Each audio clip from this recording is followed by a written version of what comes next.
In a quiet village by the edge of a vast forest, there was a small school with a single dusty piano in its corner.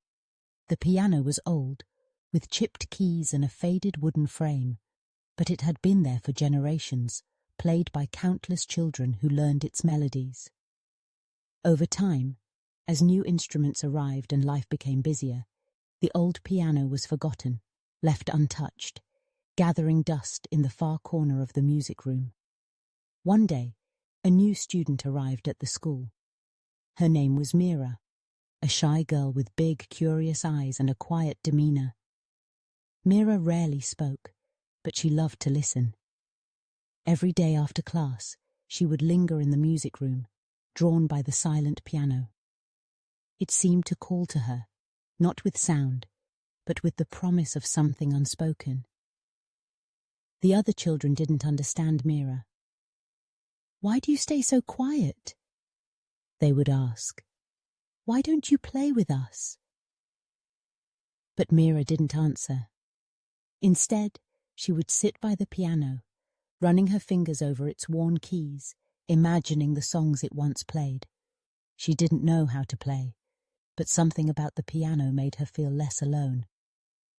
One afternoon, as the sun dipped below the horizon, Mira stayed behind in the empty school. The room was bathed in a golden glow, and the air felt thick with memories. Slowly, hesitantly, she pressed a key. It made a faint, creaky sound, out of tune and far from perfect. Still, she tried again, pressing another key, and then another, forming a simple, stumbling melody. As she played, something magical happened. The door creaked open, and an elderly man stepped inside. He was the school's retired music teacher, Mr. Ray. He had taught generations of children, but hadn't returned to the school in years. "Why are you playing that old thing?" Mr. Ray asked gently, a smile in his voice. Mira looked up, startled.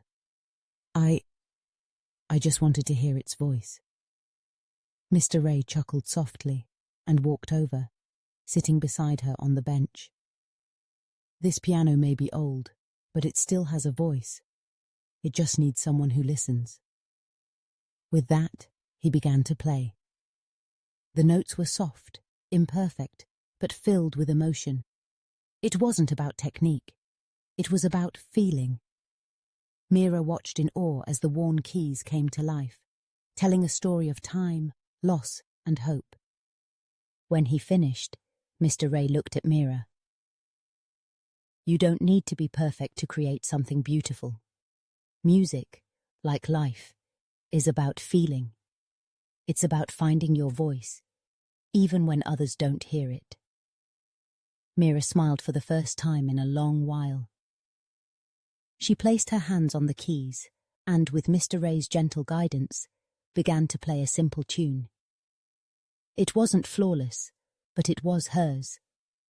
A silent girl, finding her voice through a forgotten piano. Sometimes, what we think is forgotten or broken just needs someone to care, someone to listen. In life, like in music, it's not about being perfect. It's about being heard, even in the quietest of moments. So what forgotten song in your heart is waiting to be played?